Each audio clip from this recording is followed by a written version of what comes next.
Hello guys, तो आज की इस वीडियो में हम जानने वाले हैं कोन के बारे में कि कोन कितने प्रकार के होते हैं और इसमें कौन कौन से कोन होंगे, जैसे कि न्यून कोन, सम कोन, अधिक कोन, पुनर्युक्त कोन, पूर्ण कोन। इन सारे कोनों के बारे में हम इस वीडियो में डिटेल से जानने वाले हैं, तो वीडियो को अंत तक जरूर देखें। सबसे पहले हम बात करने वाले हैं कोन। कोन किसे कहेंगे उसके बारे में जानते हैं। ये जो कोन है हम इसको इंग्लिश में कहेंगे एंगल। ये हो गया एंगल। अब ये जो कोण है इसका डिफिनेशन हो जाएगा, किसी बिंदु पर दो सरल रेखाओं के मिलने से जो झुकाव पैदा होता है उसे हम कोण कहते हैं। इसमें हम लिखेंगे किसी बिंदु पर दो सरल रेखाएं, किसी बिंदु पर दो सरल रेखाओं के मिलने, किसी बिंदु पर दो सरल रेखाओं के मिलने से जो झुकाव होता है, से जो झुकाव पैदा होता है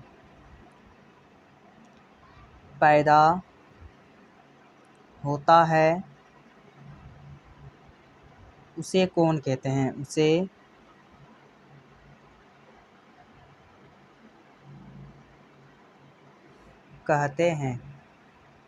इसमें हम क्या बताएं कोण के बारे में कि किसी बिंदु पर दो सरल रेखाओं के मिलने से जो झुकाव पैदा होता है उसे कोण कहते हैं। जैसे कि मान लीजिए कोई बिंदु है, एक सरल रेखा इस तरह से है और एक सरल रेखा इस तरफ से, यानी इसके बीच में जो बना इसी को हम कहेंगे कोण। यहाँ पर जो बनता है उसी को हम कहेंगे कोण।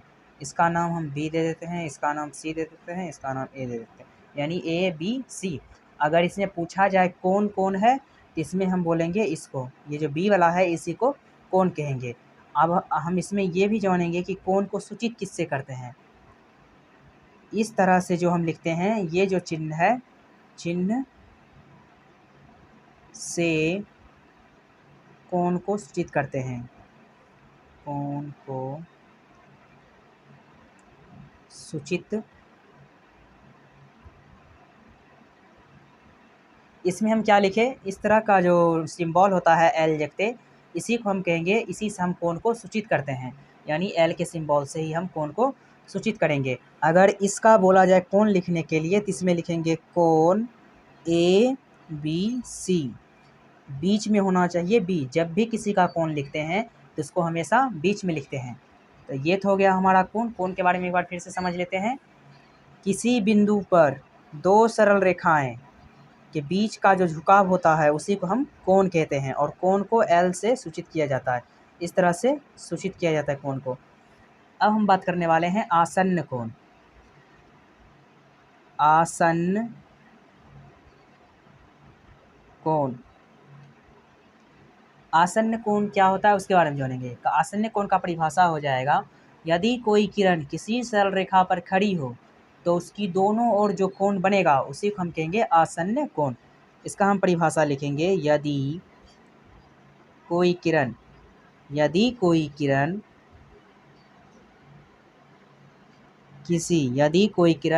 सरल रेखा पर खड़ी हो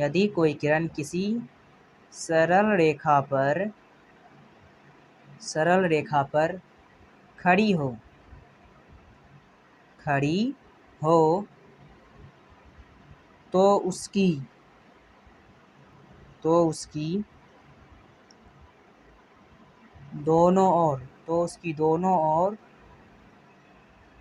जो कोण बनते हैं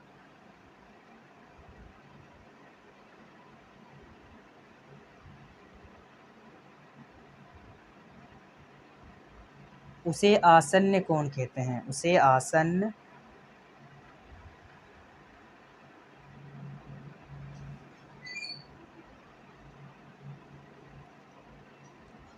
अब इसे हम एक बार फिर से समझेंगे। आसन्न कोण का मतलब क्या हुआ, यदि कोई किरण, मान लीजिए कि मेरा कोई किरण है, इस तरह से कह रहा है सरल रेखा खड़ी हो, इस पर एक सरल रेखा को इस तरह से खड़ा कर दिए। अब कह रहा है तो उसकी दोनों ओर जो कोण बनता है, यानी इस ओर और इस ओर जो कोण बनेगा, ये और ये, इसी दोनों कोण को हम कहेंगे आसन्न कोण। इसका हम नाम दे देते हैं ए, यहाँ पे ओ, यहाँ पे बी और ये सी।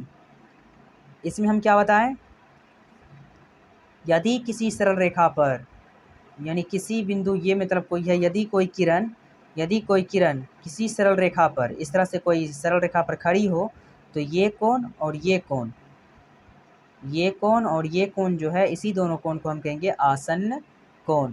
अगर इसमें पूछा जाए आसन्न कोण को, तो यहाँ आप लिखेंगे कोण AOC, यानी ई साइड वाला कोण। अब हम बात करेंगे ई साइड का कोण को, लिखेंगे यहाँ पे और AOC और कोण BOC, लिखेंगे BOC जो कि आसन्न कोण है, आसन्न कोण है। ये हो गया आसन्न कोण। इसमें एक और हम नोट करके लिखाना चाहेंगे, जब कोई किरण किसी सरल रेखा से मिलती है तो दोनों आसन्न कोणों का योग 180 डिग्री होता है। इसमें हम लिखेंगे, जब कोई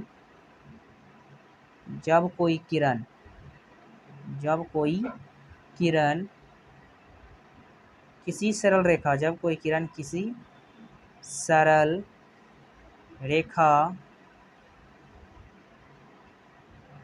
रेखा से मिलती है तो दोनों आसन्न कोणों का योग, दोनों आसन्न कोणों का योग 180 डिग्री होता है। अब एग्जाम्पल के थ्रू हम समझेंगे कि इसमें जो बोले ये कोण और ये कोण दोनों को जब जोड़ेंगे तो 180 डिग्री के बराबर होना चाहिए, इसलिए लिखेंगे कोण AOC प्लस कोण BOC बराबर 180 डिग्री। ये हो गया, यदि दो कोणों को हम जोड़ेंगे तो उन दोनों कोणों का योग जो है 180 डिग्री होना चाहिए। अब हम बात करने वाले हैं समकोण त्रिभुज के बारे में, यानी समकोण के बारे में। समकोण क्या होता है उसके बारे में। समकोण जो है, इसका हो जाएगा परिभाषा, जिस कोण की माप 90 डिग्री हो। समकोण में हो जाएगा जिस कोण की माप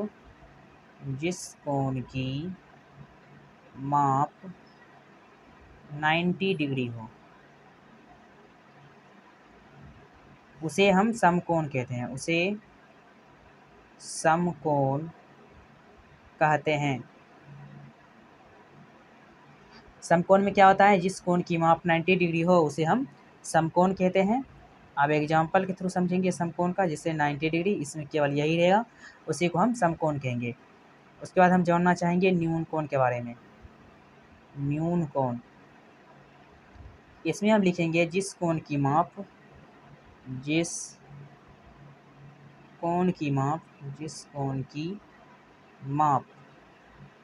0 डिग्री से अधिक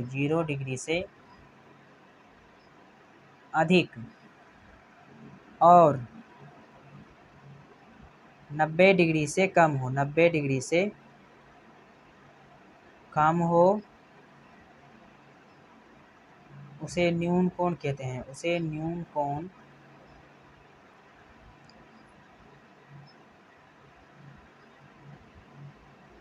अब इसमें हम समझेंगे न्यून कोण जो बोले, जिस कोण की माप 0 डिग्री से अधिक और 90 डिग्री से कम हो, यानी 0 से अधिक 1 भी होता है, 2 भी होता है, 3 भी होता है, 50 भी, 60 भी, 70 भी, 80 भी, इस तरह से जो है ये सब होता है, और 90 भी। अगर 90 से अगर हम ज़्यादा करेंगे तो ये हो जाएगा समकोण त्रिभुज, यानी 90 से कम बोल रहे थे, यानी 90 नहीं होगा, 79 तक होगा। ये हो गया हमारा न्यून कोण त्रिभुज, न्यून कोण के बारे में। अब हम जानेंगे अधिक कोण किसे कहते हैं।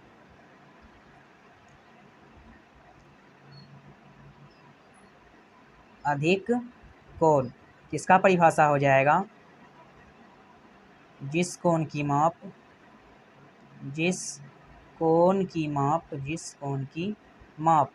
90 डिग्री से अधिक और 180 डिग्री से कम हो,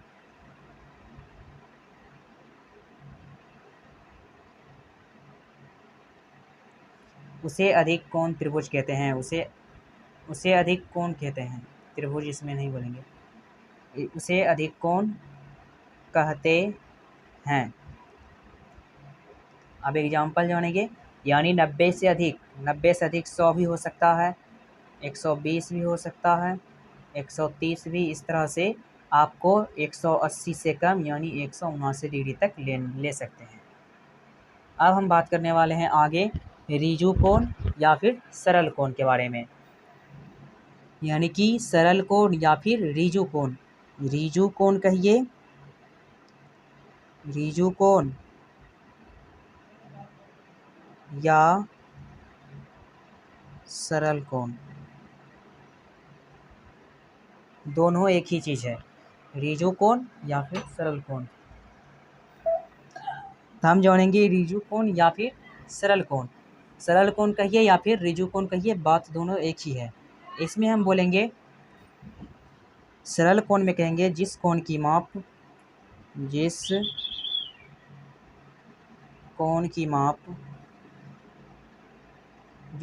माप 180 डिग्री हो, उसे हम कहेंगे सरल कोण, उसे सरल कोण कहते हैं। इसमें हम क्या बताएं, जिस कोण की माप 180 डिग्री हो उसे सरल कोण कहते हैं। तो अब हम बात करने वाले हैं सरल कोण के बाद पुनर्युक्त कोण किसे कहते हैं उसके बारे में।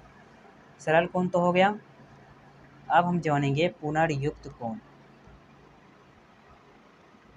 पुनर्युक्त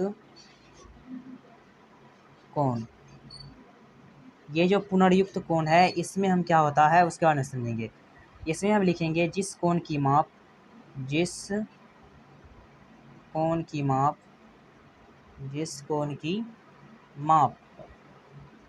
180 डिग्री से अधिक, 180 डिग्री से अधिक तथा 360 डिग्री से कम हो, 360 डिग्री से कम हो, उसे हम कहेंगे पुनर्युक्त कोण, उसे पुनर्युक्त कोण कहते हैं।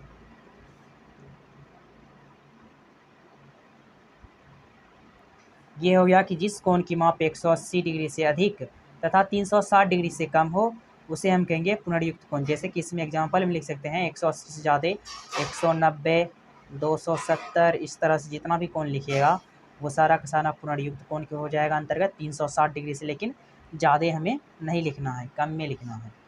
अब हम बात करने वाले हैं, पुनर्युक्त कोण तो हो चुका है, अब लिखेंगे अनुपूरक कोण। अनुपूरक कोण, इसके बारे में समझेंगे कि अनुपूरक कोण क्या होता है। अनुपूरक कोण में हो जाएगा यदि दो कोणों का योग 90 डिग्री यानी एक समकोण हो। अनुपूरक कहिए या फिर पूरक कहिए, बात एक ही है। इसमें हम बोलेंगे यदि दो कोणों का योग, यदि दो कोणों का योग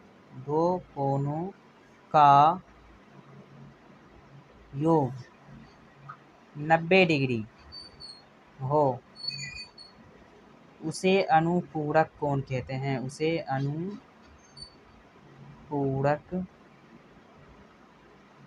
कोण कहते हैं। जैसे कि इसमें एग्जांपल के थ्रू हम समझाना चाहेंगे। अनुपूरक में क्या बोले, दो कोणों का योग 90 डिग्री, यानी कि हम दो ऐसा कोण लेंगे जिसको जोड़ने के बाद 90 पूर जाए। जैसे 30 डिग्री लिए और 60 डिग्री लिए, ये दोनों 30 और 60 को जब जोड़ेंगे तो ये हो जाएगा 90 डिग्री। इसी को हम कहेंगे अनुपूरक कोण। अब हम बात करने वाले हैं समपूरक कोण। समपूरक कोण, ये जो समपूरक कोण है इसका हो जाएगा यदि दो कोणों का योग 180 डिग्री हो, यदि दो कोणों का योग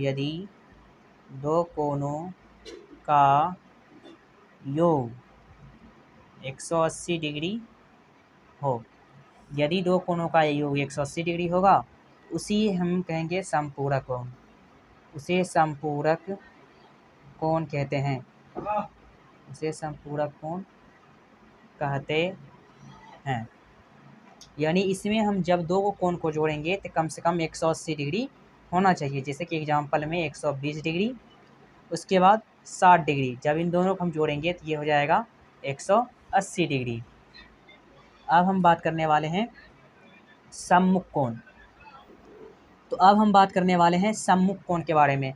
सम्मुख कोण, आखिर सम्मुख कोण क्या होता है और किसे कहते हैं सम्मुख कोण, उन सारी चीज़ों को इसमें जानेंगे।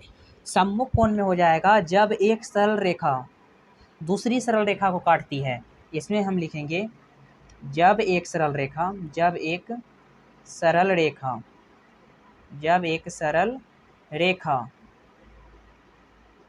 दूसरी सरल रेखा को काटती है, दूसरी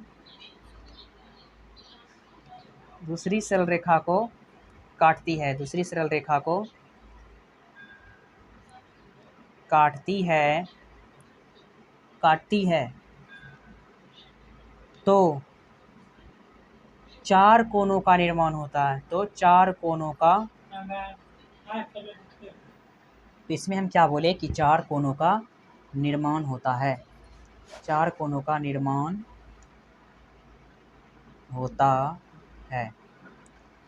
इसमें जो चार कोनों का निर्माण होता है तो इनमें आमने सामने के कोनों के युग्म को ही सम्मुख कोण कहते हैं। इनमें आमने सामने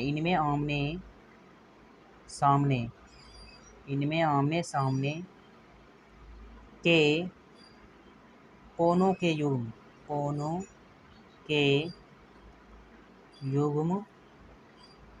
को सम्मुख कोण कहते हैं।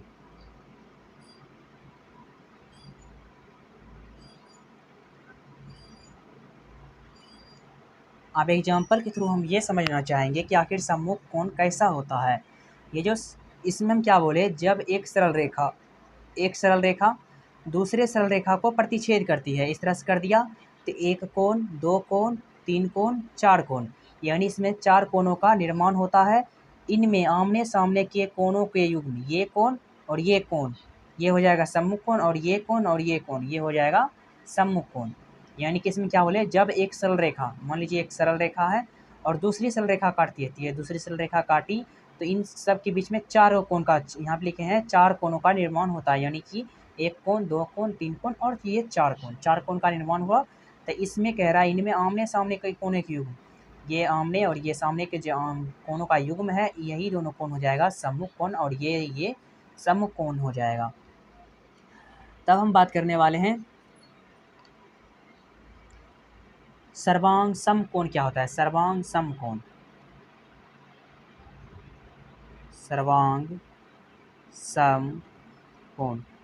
सर्वांग समकोण का मतलब हुआ दो कोण सर्वांग सम होते हैं। इसके बाद हम जानेंगे दो कोण सर्वांग सम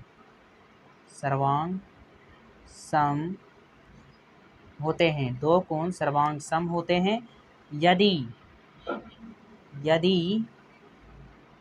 कोण का ट्रेस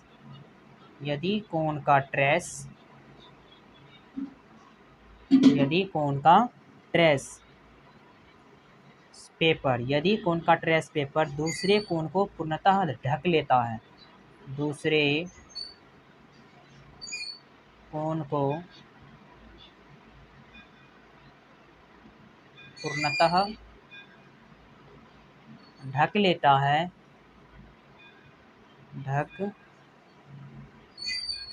है, उसे सर्वांग सम कहते हैं। उसे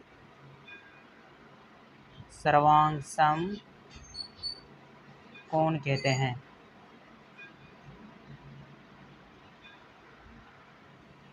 इसमें हम क्या समझिए कि सर्वांग सम, जब भी कोण पूछा जाए सर्वांग सम कोण, इसमें जो पहला कोण होगा अगर वह दूसरे कोण को पूरी तरह से ढक देगा तो उसी को हम कहेंगे सर्वांग सम कोण। अगर यह वीडियो आपको पसंद आए तो हमारे चैनल को लाइक, कमेंट से सब्सक्राइब जरूर करें। मिलते हैं अगले वीडियो में।